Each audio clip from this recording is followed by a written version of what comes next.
Welcome to the College Admissions Process Podcast presented by Prep Expert. Prep Expert offers live online SAT and ACT courses with the best score guarantees, instructors, and curriculum.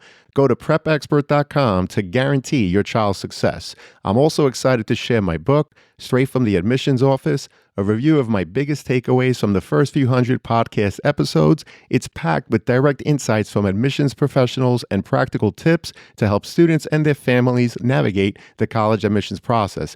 You can find all of the information in the show notes. Welcome to The Cap, where we are here to speak with college reps and other professionals in the field of college admissions to help answer all your questions and guide you through every step of the process. So if you're serious about college admissions, you've come to the right place. Are you ready? Let's talk about it. And now, here's your host, Dr. John Durante. Welcome to The Cap, the College Admissions Process Podcast. I am your host, John Durante, and it gives me great pleasure to welcome back Connor Stanfield, who's the Assistant Director of Admission and Coordinator of Campus Visits at Grinnell College in beautiful Iowa. Connor, thank you so much for coming back. How are you? I'm good. Yeah, and thanks so much for having me back. It's great to be here. It is our pleasure. And Connor, I'm sure you remember our first episode was number 108, which was released back in April of 2023. Since then, Connor, what can you tell us about what's new at Grinnell College? Yeah, so I think I want to recognize it's been a really big period of change in higher education across the board. I think I've been really grateful that there has been a sense of stability at Grinnell. So although there have been some exciting new additions, I think there haven't been a bunch of major changes to our policies. So I'm glad that we can still offer that stability to, our students and our community members in this period of change.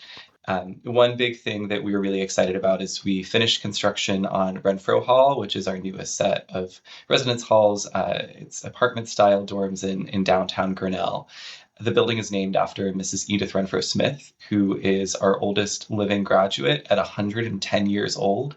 Wow. She was also the first Black woman to graduate from Grinnell, and she was born and raised in the town. So Awesome. She has just this really remarkable life story. And I'm so glad that we could recognize her with that building.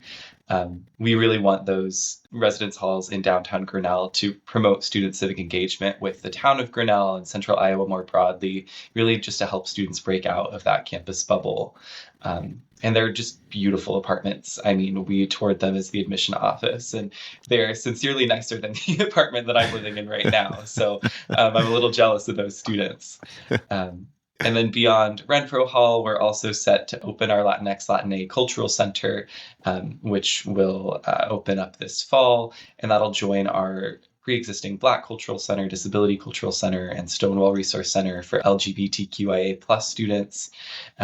So we're really excited about what this can offer to every student on campus. Of course, all of these cultural centers are open to all of our students to learn from, and none of our students are required to participate in their programming.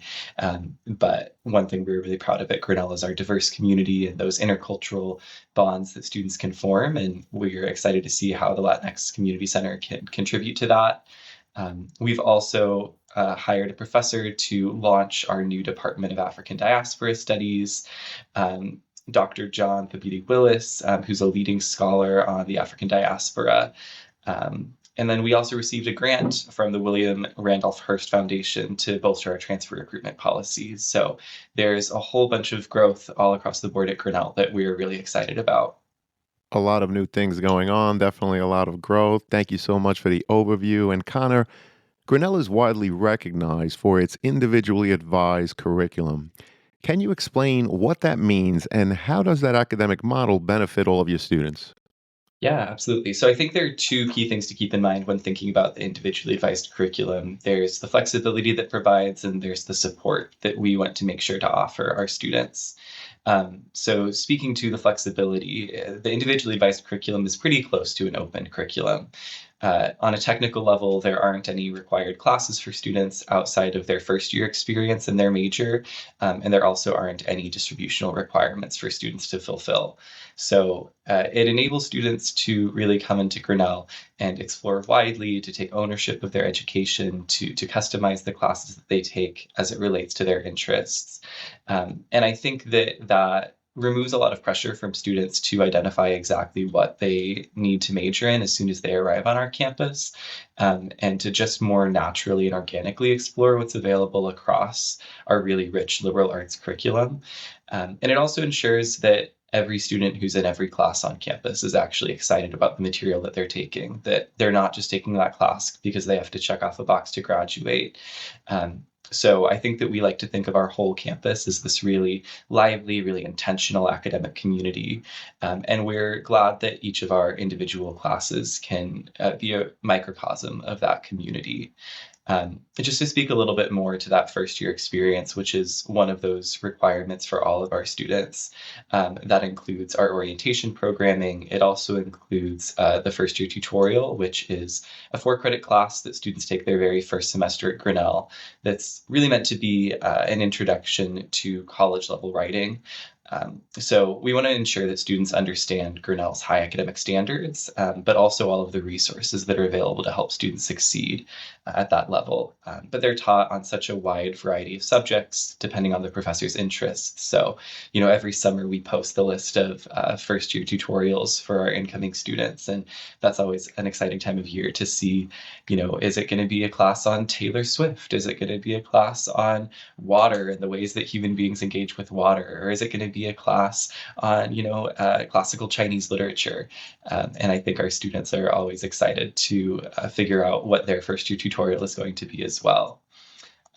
But beyond that flexibility that the individually advised curriculum provides, there's also a lot of support available through the individually advised curriculum. So as soon as students get on campus, they get 3 advisors, an academic advisor, a career advisor, and a residence life coordinator. That student's academic advisor, when they first arrive on campus, is their tutorial professor. And so that is the person who's meant to help students figure out what the liberal arts means to them. So they can help that student identify their strengths, their weaknesses, certain interests that they might not know that they can holistically explore at Grinnell, and to help that student lay a solid foundation for the liberal arts. And then once students have a clear idea of what they want to pursue and they're ready to declare their major or any concentrations, they declare that major concentration with a professor from that department. So that ends up being another pretty deeply personal relationship for students to navigate the rest of their time at Grinnell.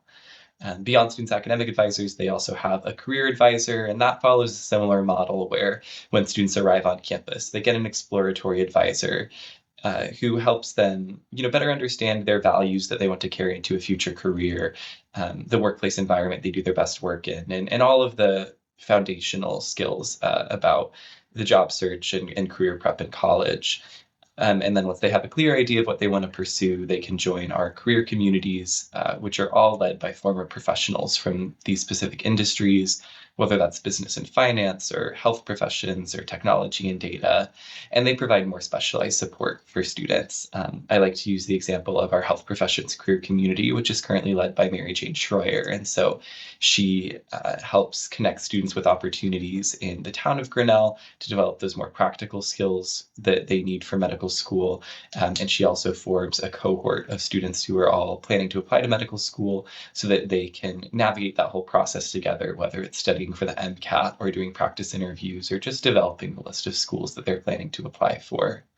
And then that last advisor that students get is their residence life coordinator, who's a professional who lives in the residence halls alongside students, who helps students navigate a full residential curriculum that helps them develop life skills and engage in identity development. So they want to make sure that students are making healthy decisions about all of the challenging things that come with, college life and potentially living on their own for the first time. Whether that is something pretty simple, just like doing your laundry, or if it's something that can be a little harder to handle, like navigating substance use or intimate relationships on a college campus. But they're also there for 24/7 crisis support in case students ever need that. So, I think this is all a reflection of Grinnell being, a small liberal arts college that's really community focused and really teaching oriented, even beyond these 3 formal advisors that students get. I think that they are able to find a wide variety of mentors to guide them through their 4 years at Grinnell and beyond. Well, Grinnell is definitely community focused, and I appreciate how you explained the flexibility, first of all, in your curriculum, but also the tremendous supports you provide all of your students. And kind of as a college committed to intellectual freedom and inquiry, what else can you share? And you've shared a lot, but what else can you share about how Grinnell fosters a culture of academic rigor, critical thinking, and open dialogue both inside your classrooms and beyond? Yeah, absolutely. So starting with inside the classroom, our classes are small and discussion based. They emphasize hands-on learning and research, and of course that looks different within every different department. But in an English class, you're going to have a small group of students who are really richly digging into that text and discussing all of the nuances there with each other. And in a computer science class, you're going to have students working through code together with the guidance of their professor. I think that at Grinnell, we're not really interested in telling students what to think, but we are interested in helping students understand how to think critically and engage with the world around them. So all of our students, regardless of what they major in or take classes in, they're going to be engaging with primary literature and doing hands-on work themselves. I think that every student who comes into Grinnell is going to have their pre-existing beliefs challenged in some capacity, and they're going to be asked to support those things with arguments and with evidence. And I think that for some of our students who come into Grinnell, as they're going through that process of interrogating what they believe and the many other beliefs that exist in the world, some of our students change their beliefs, and some students become more secure in what they came into Grinnell believing.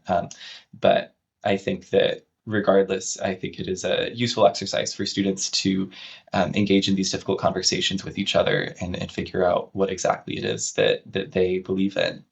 Um, I think the size of our classrooms really accommodate those discussions that students can have.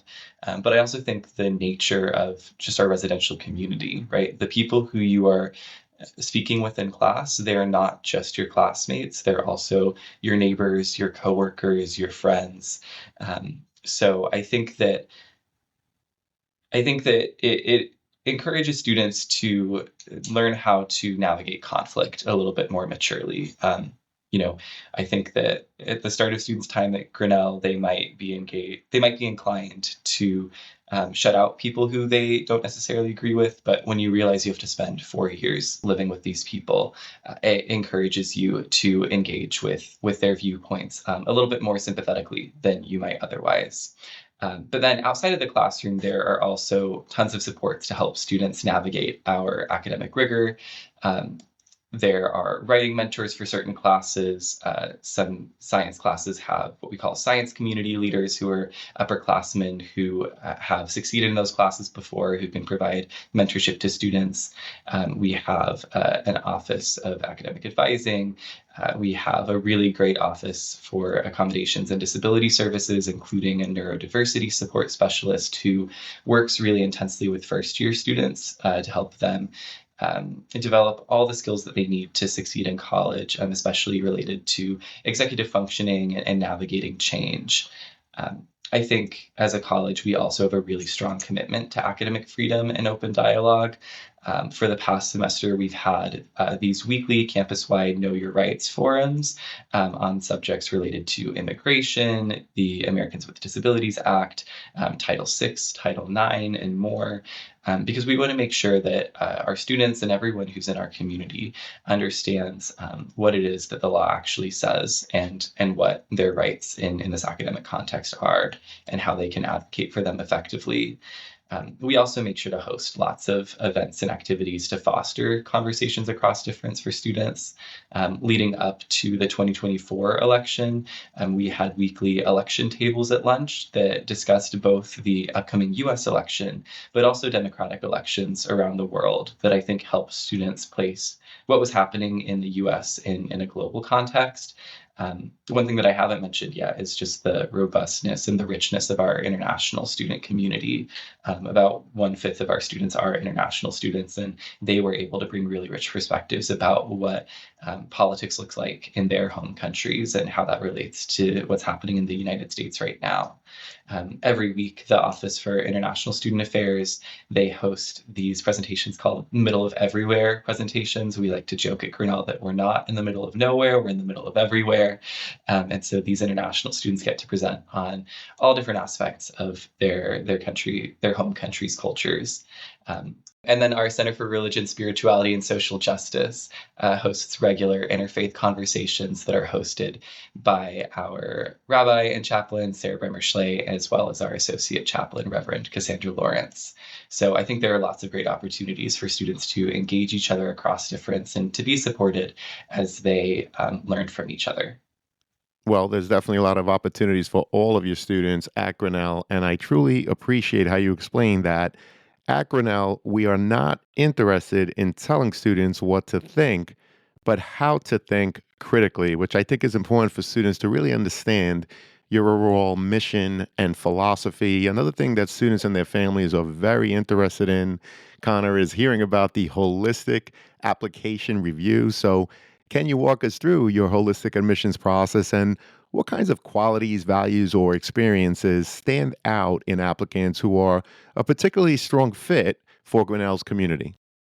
Yeah, absolutely. So, the kind of nuts and bolts of it are that every application is read by at least two admission counselors, one of whom is usually the student's assigned territory counselor. And together they assess a student's academic achievement, their community engagement, and then together they recommend a decision for each of those applicants.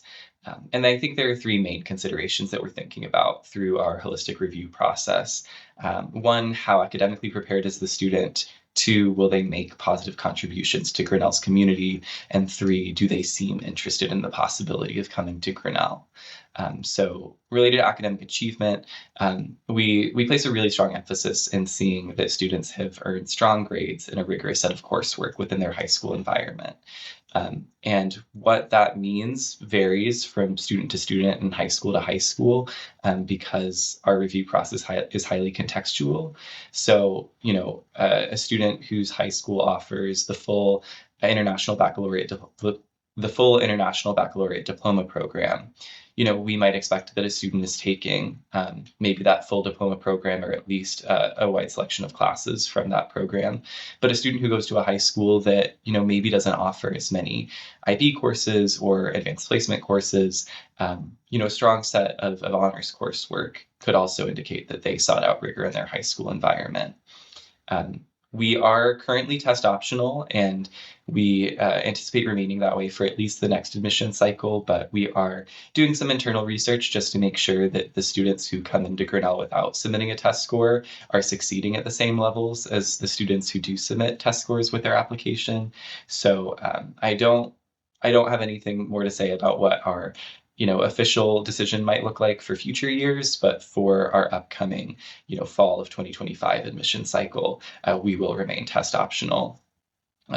The second thing that we really look for when we're reviewing students' applications is their level of community engagement. And I think that we're interested in seeing students demonstrate compassion, dedication to their communities, leadership, as well as intercultural awareness. We know that we are a small community. We're remarkably diverse for our size, and we're located in a rural location. And so I think that our size and the nature of our community really influence what we seek out from students in terms of those more qualitative factors of their application.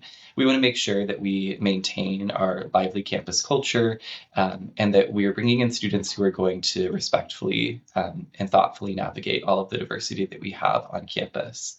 And then the last thing that we look for, which is relatively new for our admission process, kind of in the last 5 years or so, but I think it came up in the last podcast too, is demonstrating interest. So we get thousands of qualified students applying to Grinnell every year, and we only have room for about 450 students in each first year class. So we want to make sure that all other things being equal, we are admitting the students who are excited about coming to Grinnell over the students who don't seem excited. So any way that a student can interact with Grinnell throughout their admission process demonstrates interest to us. The very best way they can do that is by interviewing with us. We offer online interviews as well as in-person interviews on our campus. Those open up for juniors in the summer, and then they continue through early December of their senior year. So I think the best time for students to interview is right before classes start the fall of their senior year, because it gives students that whole summer to reflect about what they want out of college and what their high school experience has been like, but they're not yet overwhelmed by their senior year coursework and extracurricular activities.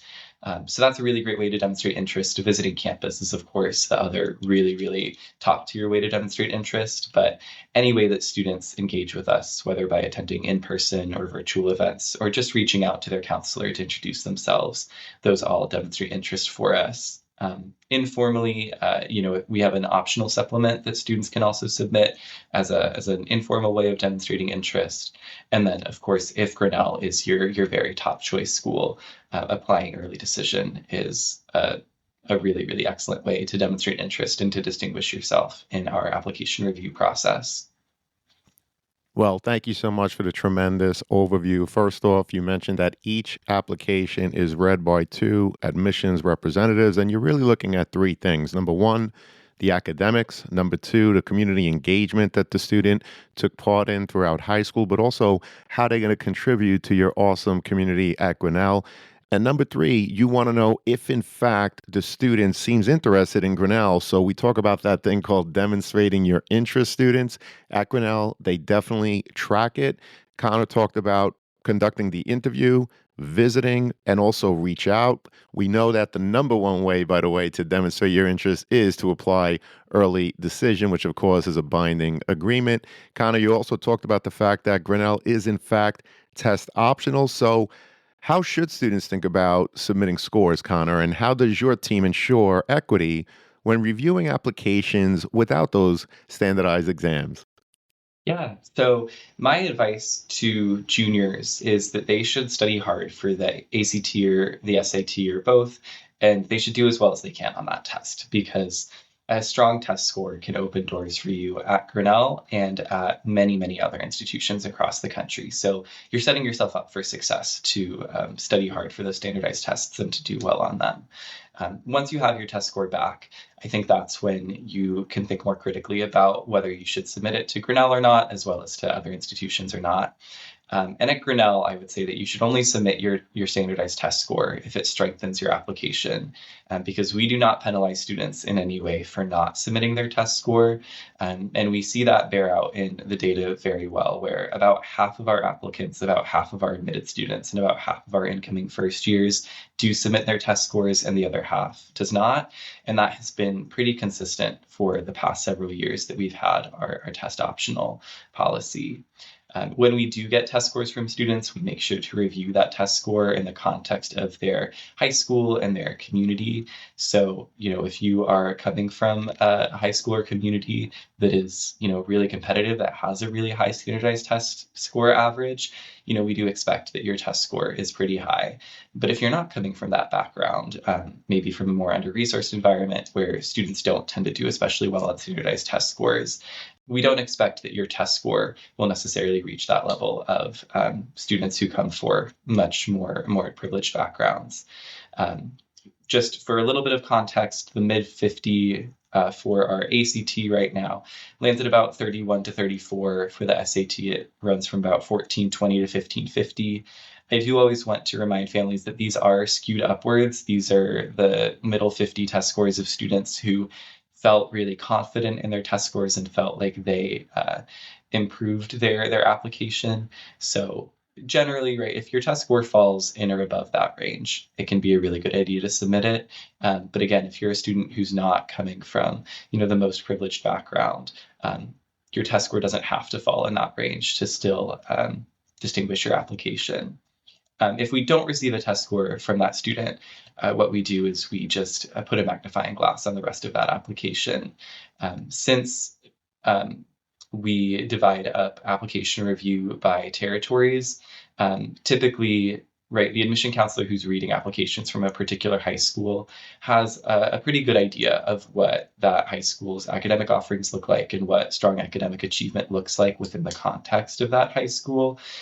So we think that we can still pretty fairly evaluate students' academic achievement in context of their high school and their community, even without their test scores. And in some of our preliminary data, we feel pretty confident that whether students submit a test score or not, that we have done a pretty good job at predicting whether students will succeed academically or not at Grinnell. Well, we appreciate the tremendous overview. Number one, Connor recommends to absolutely prepare for the SAT, ACT, do the absolute best that you can. If it strengthens your application, submit. If not, don't. Remember, Connor explained that half of the admitted students submitted standardized tests, the other half did not. So a lot of people think that it's a myth in terms of the test optional nature of college admissions, but based on that data, it's definitely not a myth. Connor pointed to the mid 50%. Just a reminder, the mid 50% is a little bit more skewed than it was, let's say, 7 years ago, because only students that are scoring well are submitting. So those numbers are certainly higher than they used to be before the pandemic. Now, another piece of the overall application, obviously, Connor, is the transcript.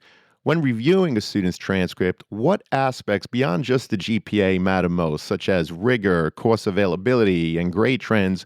And how do you account for all of those different high schools? Yeah, so I would definitely say that course rigor is the very most important thing when we're looking at a student's transcript. I would even say in some ways it matters more than the student's GPA. I think that, if we were given the choice between admitting a student who has had a few rocky grades but has really made a point of challenging themselves as much as possible, or a student who has earned straight A's without challenging themselves at all, we'd rather take that student who challenged themselves and proved that, even if they fell down a few times, that they could pick themselves back up and continue through. So course rigor, I always emphasize that that is such an important part of our application review process. But other things, like the trend in those grades also do matter. Our reading is a pretty individual process. So the importance of that can vary a little bit from individual counselor to individual counselor, but an upward trend in students' grades is always a plus. And I always advise students that if you do have a period of rocky grades or even just one low grade that you don't think is a reflection of your academic ability, that you should take the time to explain to us why you earned that grade, especially if it was due to extenuating circumstances, right? If you couldn't focus on school because you had a family member who was ill, or because you were ill yourself, or because there was some crisis that affected your community, it's really helpful for us to know that that grade might not be a reflection of your academic ability. It might just be a reflection of what was happening around you at that time. To kind of accommodate for all the differences between all the different high schools we're reading in, we really do rely on the secondary school report that we receive from high school counselors to inform our knowledge of what's going on at that high school academically. But I think we also rely on our own knowledge of our territory and the individual high schools that we read to distinguish it between schools. I know that when I'm reviewing applications, there are certain schools and certain communities where I know that there's, a little bit more grade inflation going on than others. And that's definitely something that I take into account, where if I know I'm reading a student from a high school that does not engage in grade inflation at all, and I see that student has a B or two, it's not as concerning as it is from a high school where I know that the vast majority of students are getting, A's in every class they take. Yes, and it points to the fact of the importance of the college admissions reps really knowing their regions, right? The schools that they read from. And we appreciate you also saying that students need to explain their circumstances. So students, if there's a reason why there was a dip in a grade or anything like that, it's important to explain it, because remember, on the other side of the application is a human being that's reading it. So anything that you leave out in your application, you're really leaving it up to the admissions professional to speculate as to why. So if there was something with the family or anything like that, make sure that you take the time to explain it, and it should help you in your overall application review. Now, GPA is another big conversation that a lot of people ask me to bring up in my conversations here on the podcast. So, kind of, does Grinnell recalculate GPAs to a common scale? And how do you contextualize student performance across varied curricula and grading systems, including those international applicants? So we do not formally recalculate GPAs for our applicants, but we do use our own set of academic ratings in our admission review process that I think kind of functionally do recalculate, your course rigor and the grades that you got in a way that we can apply uniformly across our applicant pool. Um, I think that our main goal with doing that is to try and identify those students who sought out as much rigor as they could in their high school environment and succeeded at a high level when they were doing that. Once we kind of whittle it down to, the group of students in our applicant pool who, did challenge themselves and succeeded at that high academic level, the difference in academic achievement and what they might achieve at Grinnell, it ends up being a little bit negligible. But I think what is really distinct between a lot of those students who are achieving at a really high academic level is those personal qualities, that community engagement, that demonstrated interest. And so, we absolutely want to make sure that students are achieving at a really high level to consider them for admission to Grinnell. But, college admission is a little bit like putting a puzzle piece together where we're really trying to curate a community. We're not just trying to admit the students who have, the very strongest numbers across the board. So I always want to reassure, students and families too, that the difference between taking 8 AP classes and 9 AP classes, or the difference between a 3.9 and a 4.0, it's not as stark of a difference as I think sometimes students and families imagine when they're navigating the application process. Well, we appreciate that. And you talked about so many different supports throughout this conversation, but I was curious, how does Grinnell support neurodiverse students or those with IEPs or 504 plans, both during the actual admissions process and once they're enrolled and on your campus? Yes. So we want to make sure that we are welcoming all types of students to apply to Grinnell. And we see that many, many neurodiverse students end up calling Grinnell home. I think that Grinnell, we're a really good fit for curious, analytical students, especially those who may need or want individual support, or maybe have niche academic interests that they're excited to explore. And I don't want to paint with too broad of a brush, but I think that many neurodiverse students really do fit into that description of that student. So we're really excited to see students from all sorts of backgrounds, and neurodiverse students, neurotypical students in our application process. I encourage students to disclose their disabilities in their applications to Grinnell, because it means that we can proactively reach out to that student before they arrive on our campus regarding different resources and potential accommodations for them. I think that it just is a much better idea for us to work out those accommodations over the summer before that student arrives on campus. So they're arriving on campus fully equipped to succeed, rather than that student trying to figure that out in the fall of their first year when they're also navigating all sorts of other changes. And know that, if you do disclose any disability like that we are not going to hold it against you in the application review process at all. That it's really a non-factor for the admission review. It is just important for providing you support once you arrive on campus. And speaking of those resources available to support students, our Office of Accessibility and Disability Resources does a really phenomenal job of supporting students through, all types of accommodations, including for neurodiverse students. I learned recently that actually about 1 in 5 of our students on campus are receiving some kind of accommodation, whether that's a dining accommodation, a residential accommodation, or a classroom accommodation. So even though as a student you might not see a ton of students who have particular accommodations, I think that it's also useful to know that there is a rich community there for students. One of the people who provides great support for students is our neurodiversity student specialist, who, as I mentioned earlier, she provides one-to-one support for students students to help them navigate their transition to college and equipping them with the skills they need to succeed, especially focusing on, tolerance to change and executive functioning. We also have our Disability Cultural Center, which I mentioned earlier, which really aims to celebrate disabled students and including our neurodiverse students in that category and the unique strengths that they bring to campus, and helping them build community with each other. Like I said, sometimes those differences that students have can be invisible, and so it can be hard for the students to maybe seek each other out and build community with each other. And we wanted to make sure that there was a place where those students could find each other and realize that they're not alone on Grinnell's campus. Well, we really appreciate that. And I'm sure you know, Connor, I always put the Office of Undergraduate Admissions in the show notes. If there are any other links to your many resources, please provide them to me. And of course, we'll make them available to the students and their families, which, of course, affordability is another big topic of discussion for our audience, for our students, for their families. Connor, can you speak to Grinnell's no loan financial aid policy and other commitments that make a Grinnell education accessible to students from all backgrounds?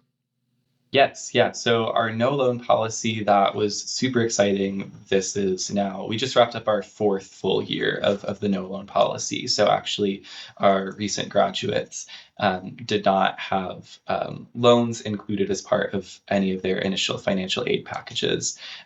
So many of them were able to graduate debt free from Grinnell. And so that is in addition to the financial aid policies we already had, where we are need blind for all of our domestic applicants. So any U.S. citizen or permanent resident applying to Grinnell, we do not consider their family's ability to pay at any point of our application review process. And we still meet 100% of all of our students' demonstrated financial need. And now we're proud to do that without any loans. We are still qualified to connect students with federal student loans. Right, just because we don't offer them up front doesn't mean that isn't an option that families can seek out if they need a little bit more money in the moment.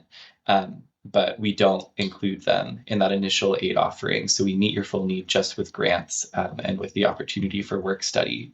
Because this year's class was the first class to graduate, having gone through the full 4 years of the No Loan Initiative, we're still collecting data on what student debt looks like for our graduates after the No Loan Initiative, but we have seen a consistent reduction in average student debt to the point where we're now at half of the average indebtedness compared to the national average.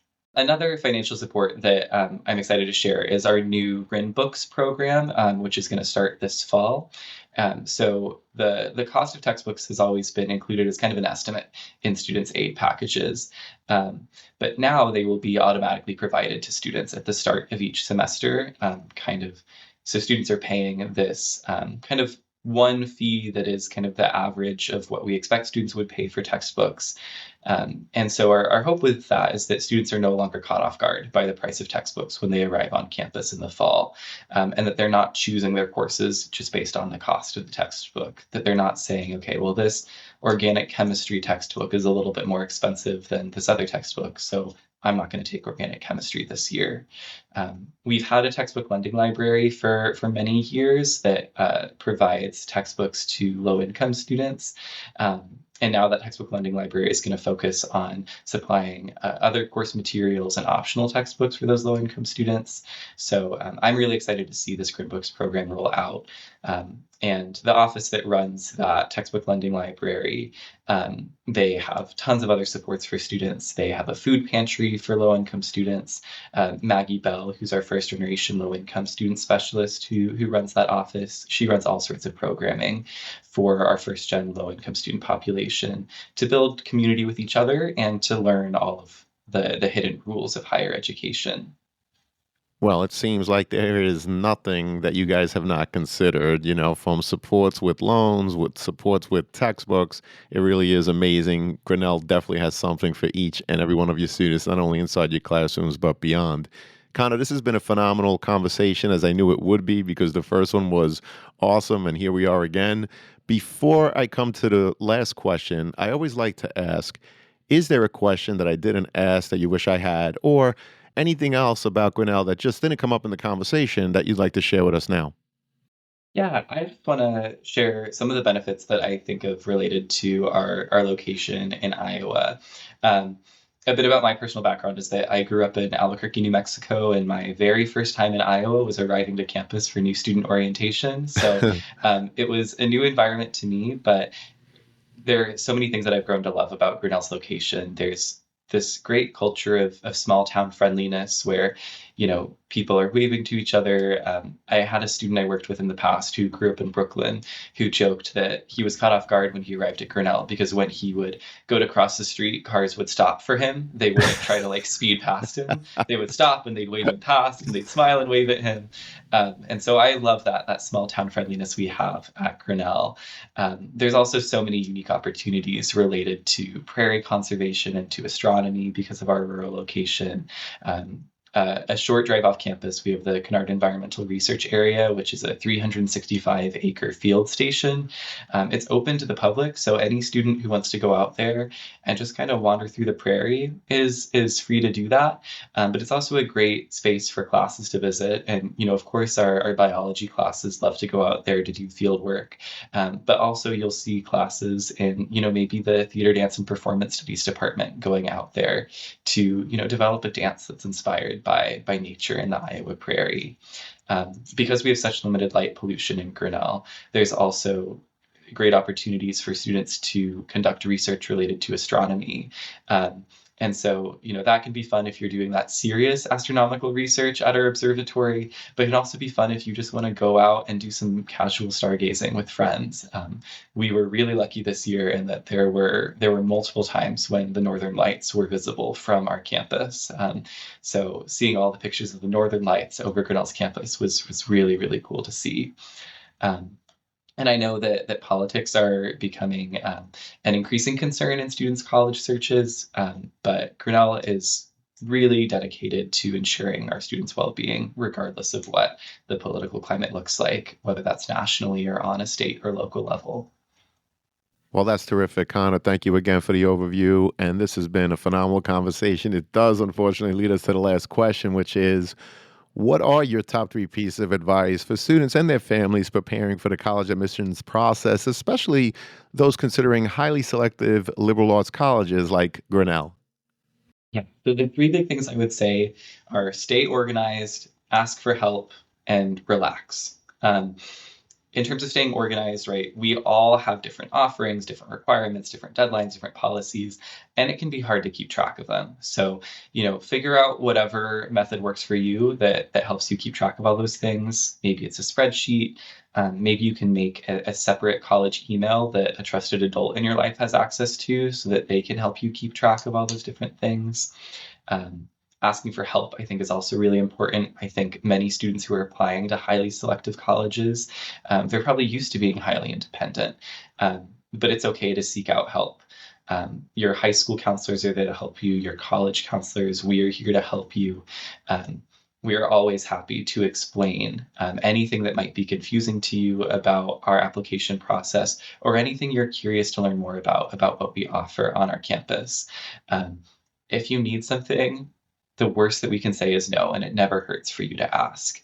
And then the last thing is just to relax a little bit. I know that this can be a really stressful process, but your senior year of high school is also a special time for a lot of reasons. So make sure to enjoy your senior year and to focus on what matters to you in your home community. And remember that the college search, it's about finding a place that's right for you, not necessarily earning an acceptance letter to the highest ranked school that you possibly can.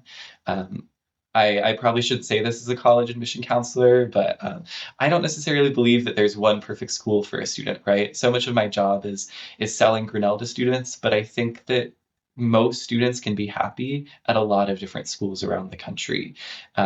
So find a place that works for you, but know that it doesn't have to be that one perfect school.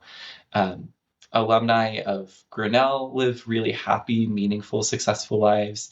But, as much as I hate to say it, so do the alumni of our peer schools, and so do the alumni of, many much less selective colleges than Grinnell. So it's not the end of the world if, you don't get into that one dream school. Well, I think those are tremendous pieces of advice and a reminder to all students and families that, in fact, There are over 4,000 colleges and universities in the United States alone. There are many schools, as Connor pointed out, that are the right fit for you, but not every school is the right fit for you. So try to enjoy it, take your time, and find that place that you're going to call home for 4 years and beyond. Connor, this was awesome. You're terrific. Thank you so much for your time today. Thank you. Thank you, and to everyone out there, good luck with the college search. Take care, all, and best wishes. Thank you for joining us on this episode of The CAP, the College Admissions Process Podcast. We hope you enjoyed the show. If you did, please don't forget to tell a friend and follow us on Facebook, Instagram, Twitter, and wherever you listen to your podcasts. I am your host, John Durante, and I look forward to seeing you on the next episode of The CAP. Thank you for listening to the College Admissions Process Podcast presented by Prep Expert. Prep Expert offers live online SAT and ACT courses with the best score guarantees, instructors, and curriculum. Go to prepexpert.com to guarantee your child's success.